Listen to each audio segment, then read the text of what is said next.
In 2016, the very first consumer version of the Oculus Rift was released, the aptly named Oculus Rift CV1. This device changed the landscape for VR gaming completely, taking it from being a niche hobby for only the hardcore nerds to being completely accessible to anyone with a computer. But just 1 month later, Valve and HTC would come out with their own VR headsets, and Facebook knew they would have to innovate in order to stay ahead of their competition. Cabled VR became the norm, and companies were battling with each other to see who could fit the best screen with the fastest refresh rate into their device. Then, 3 years later, Facebook shocked the industry again with the Oculus Quest, a completely wireless VR experience. This was a game changer in a lot of ways, but the most interesting thing about it is that Facebook still has virtually no competition in this space. Without the help of expensive wireless adapters, which add latency, and ignoring the use of cheap phone VR mounts, Oculus basically owns the market on wireless VR. And only a single year after the Oculus Quest came out, Facebook decided to refresh the device with the Oculus Quest 2, a smaller and lighter version of the headset with beta features the first Quest simply wasn't capable of. Now, almost a year after the most recent device in the lineup came out, I'm here to ask, which headset is worth buying? Is the upgrade from wired to wireless really worth the cost of entry? And is VR even worth getting into in the first place? Let's find out together, shall we?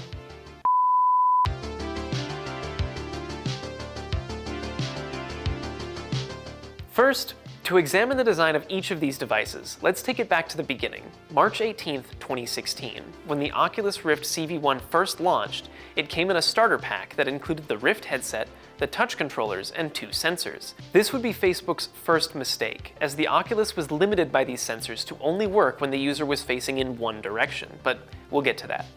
At 476 grams, or just over a pound excluding the cable, this headset is the lightest Oculus device to have ever been produced because fundamentally it's just a screen and doesn't have any of the future hardware that Facebook would add to it in later models. Speaking of the screen, let's take a moment to talk about the most noticeable flaw with VR, the screen door effect. See, the Oculus Rift shipped with a 1080 by 1200 image resolution per eye, with screens that sit under 2 inches from your face. This resolution is simply not high enough to overcome the fact that you can actually see the individual pixels making up the image, which can be very distracting. One piece of hardware that hasn't changed much, however, are the touch controllers, which Oculus knocked out of the park. Lauded at the time for their comfort, the touch controller's largest drawback is their weight, which sits at around 166 grams, including the weight of a battery. This is still lighter than most cell phones, but when compared to the improvements in weight that would come with later generations of Oculus products, it is worth considering. Otherwise, the design and hand feel of these controllers is unparalleled by any other VR device of the time, and still holds up even to this day. The controllers are also held on with a sturdy paracord wrist strap. As I said earlier, the CV1 was only usable when facing forward when it first launched, and this directly impacted the gameplay experience for every game released during this time period. Arguably, the first killer app for the Oculus Rift was Beatsaber, a devilishly simple rhythm game reminiscent of Guitar Hero and Dance Dance Revolution.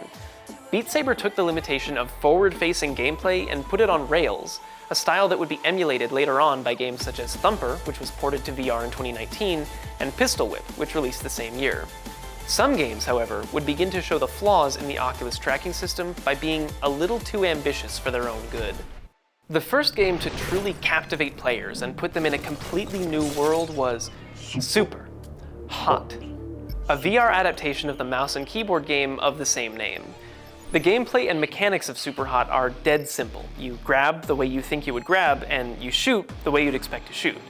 This game sold outrageously well, cementing its place in 2017 as one of the best-selling VR exclusive titles on Steam. The problem was, the game was too good. Players quickly found that, despite the developer's best efforts, there was always this temptation to turn around. And when that happens, you become susceptible to losing tracking on your hands, your headset, or even tripping over your cable. A fix was coming, however, in April of 2017. Oculus added a firmware update to the Windows app, which enabled tracking for up to 4 sensors, instead of just 2. This is the definitive experience for this headset, and I strongly encourage you to only ever use 3 or 4 sensors with an original CV1. No game would better exemplify this improvement than the game released 3 months later, Gorn. Gorn was one of the first games to finally shatter that barrier which before seemed impenetrable, the one between your living room and a bloodsport arena. Sure, there were other games which had you in an immersive sim such as Job Simulator, but as immersive as the environments were, it was Gorn's gameplay that truly captured the minds of players and turned them into brutal gladiators. Gorn would mark the advent of so-called room-scale VR. No longer were you bound by the limitations of 180 degrees, you could now turn all the way around and face the person you heard coming up from behind you when it worked. Oculus was hesitant to support more than 2 sensors, and there really was a reason. Even before trying to use the setup, configuring the hardware beforehand is a monumental pain in the rear end. For one, sensors are extremely sensitive to signal quality, as they are essentially infrared webcams. This meant that plugging in multiple sensors would cause the USB bus inside of your computer to be overwhelmed, and tracking quality would become poor. Second, because the main draw of using multiple sensors is to move around a large area, USB extenders would have to be used in order to cover an area big enough to be worth the trouble. And as Linus Tech Tips recently discovered, some cables are much worse than others. Adding extensions often resulted in errors with the Oculus software, such as poor tracking quality or malfunctioning devices.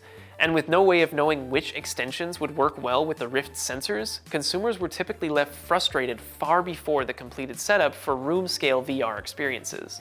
Newer games were clearly beginning to make the limitations of a cabled VR experience more noticeable, and a new generation of the device was clearly on the horizon. The Oculus Quest is a device that stands as the transition period for Oculus between wired and wireless. The biggest compromise that Oculus made to the design of the original Quest was in weight. Over 100 extra grams were added to the headset's mass with the inclusion of a graphics processor, cooling, and a battery. And while the extra heft may sound like a small increase, you can absolutely feel the difference on a product designed to be worn on your head for hours at a time. Incremental changes were made to the touch controllers too, including the controversial change from a paracord wrist strap to a pleather one, which some players felt was too flimsy to be trusted. The biggest change to the controllers was the tracking ring, which now faces inward towards the users instead of outward towards the sensors, which... Wait, what sensors? That's right, the other huge change to come from the Quest was the creation of a new tracking method known as inside-out tracking. So long as you were in a well-lit environment, the headset can track its own position in your room without any external setup required. Gone are the days of long, complicated, and annoying PC setup. Now you can simply draw a boundary wherever you want and start playing immediately. The shift from wired to wireless VR was almost night and day, with the freedom of movement being a totally new experience for players, even ones that had been playing on the original CV1 for over 3 years. This did introduce a problem that was completely new to the wireless VR platform, however: battery life. See, because the Rift CV1 was completely wired, the only limiting factor on your game time was the batteries in the touch controllers, which have been known to last up to 20 or even 30 hours without needing to be replaced, and even when they did die, they're simply a swappable AA. Now, however, you are also restricted by the 2 to 3 hours of battery life that the Quest headset could be used for, which for some was a significant downside to using the new hardware. However, a much bigger problem for the Oculus Quest was a lack of games. At launch, the only games that really took advantage of the new increase in mobility were titles that were already extant on the Oculus Rift. And while it was fun to experience these games with this newfound freedom, the novelty quickly wore away into boredom and possibly even annoyance, considering many players who bought VR games through Steam found that they would have to repurchase their favorite games on the Oculus Store if they wanted to play them on the Quest.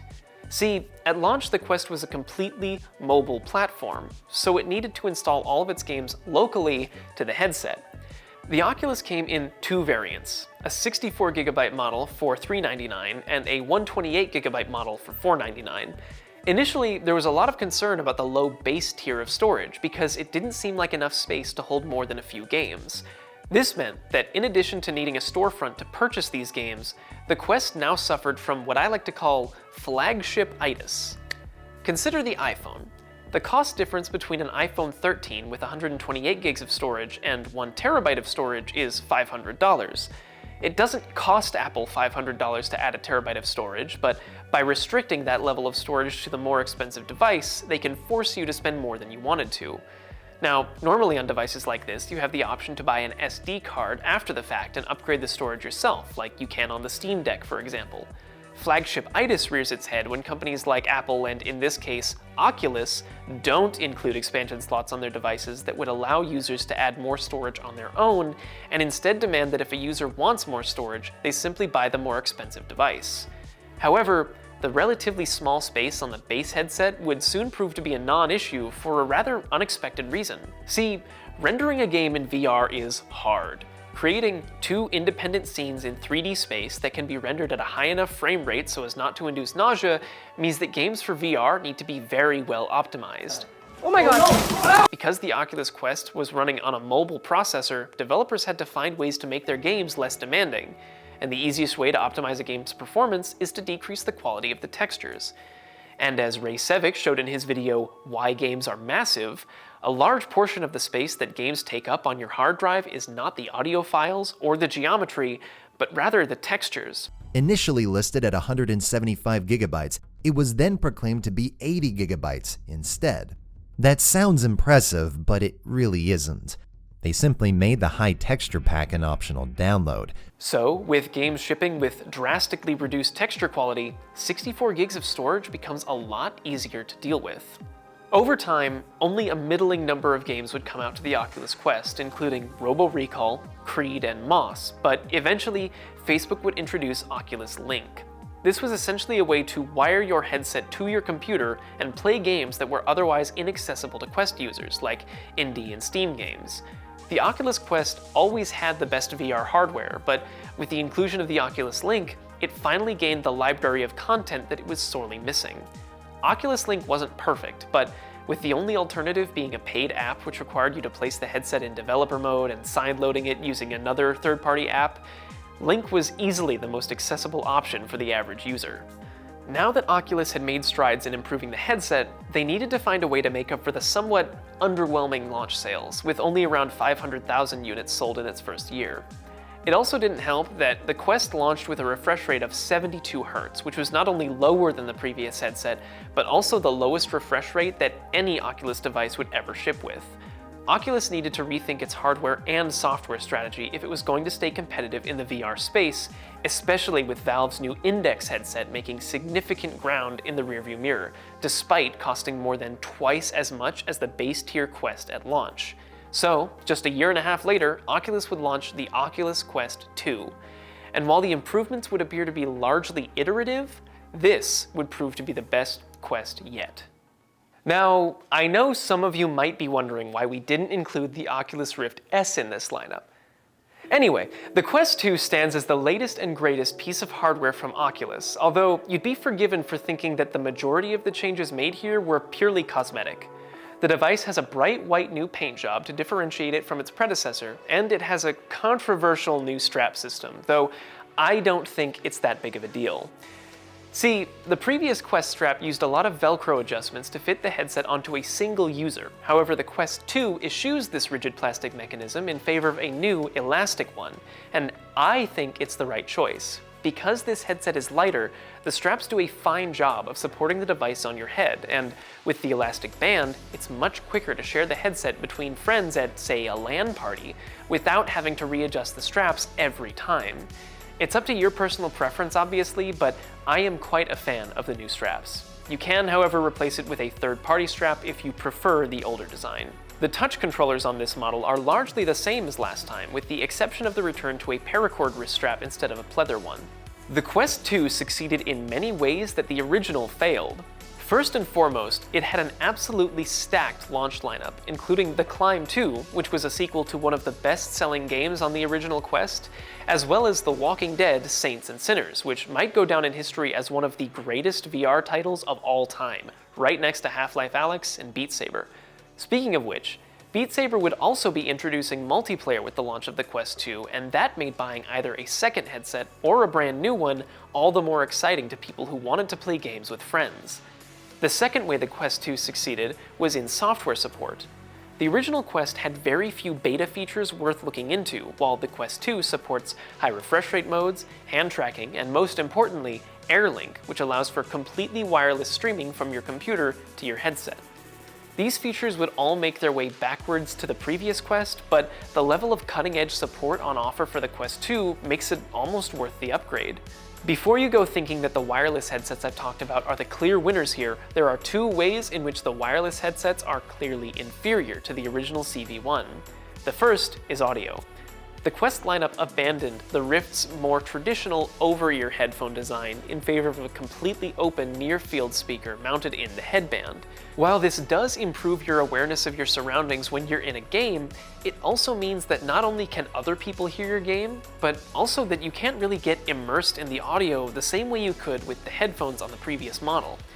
You can solve this by using your own headphones and plugging them into the headset, but it's still a way that the Quest's design can almost seem like a step backwards. The second drawback is tracking.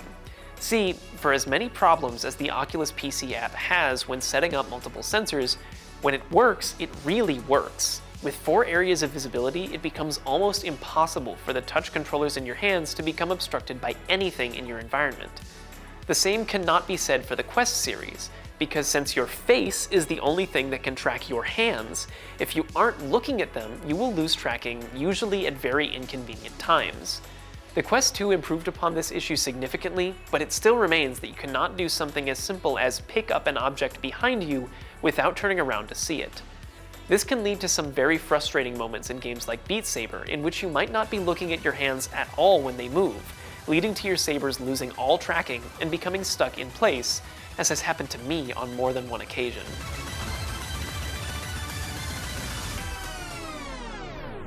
Still, these changes would ultimately be trumped by the sheer quality of the experience that could now be had on the Oculus Quest series.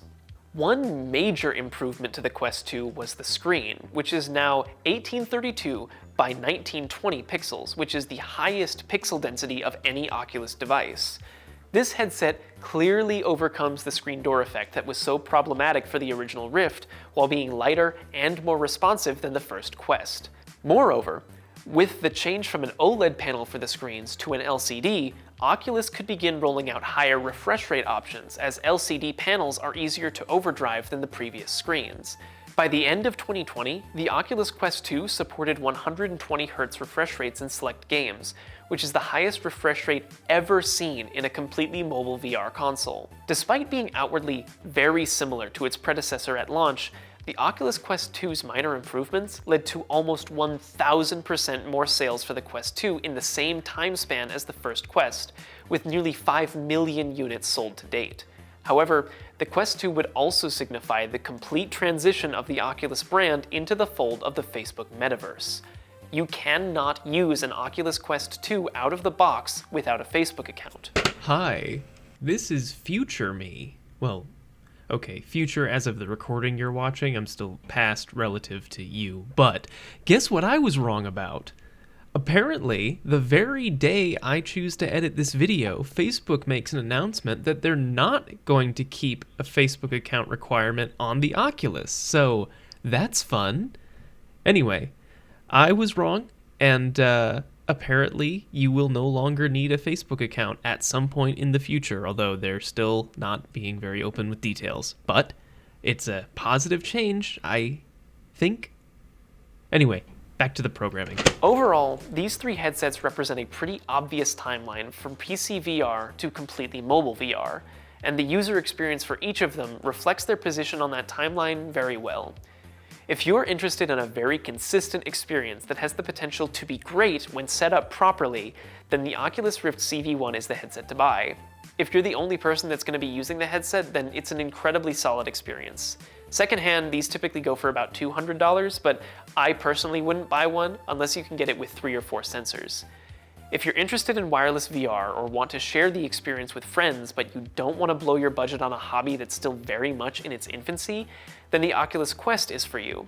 The best thing about the Quest 2 being so similar and releasing so close to the original is that prices for Quest 1s have plummeted, and you can get your hands on one right now for as little as $150. And lastly, If VR is something you're really serious about getting into and you don't mind paying a premium for the most cutting-edge hardware, then the Oculus Quest 2 is an absolute no-brainer. The improvements in features, software support, and the expanded library of games makes VR a very exciting hobby to get into, and the Quest 2 is the best headset to play VR games on, hands down. Even if it is also the most expensive at $299 for the 128GB model. So there you have it, my recommendations on which Oculus headset is right for you. Thanks for watching. If you liked the video, please give it a thumbs up and share it with anyone you know who might be trying to get into this hobby. I'd also like to give a huge shout out to Dakota Media Access, without whom this video wouldn't have been possible. They provided me with their studio space, their very nice cameras, audio equipment, and lighting. And if you're an aspiring filmmaker or YouTuber in the area, you can work with them on projects just like this if you're interested. Moving forward, I want to make more in-depth videos like this one, so please let me know in the comments what topics you want to see covered next time. My legs are killing me.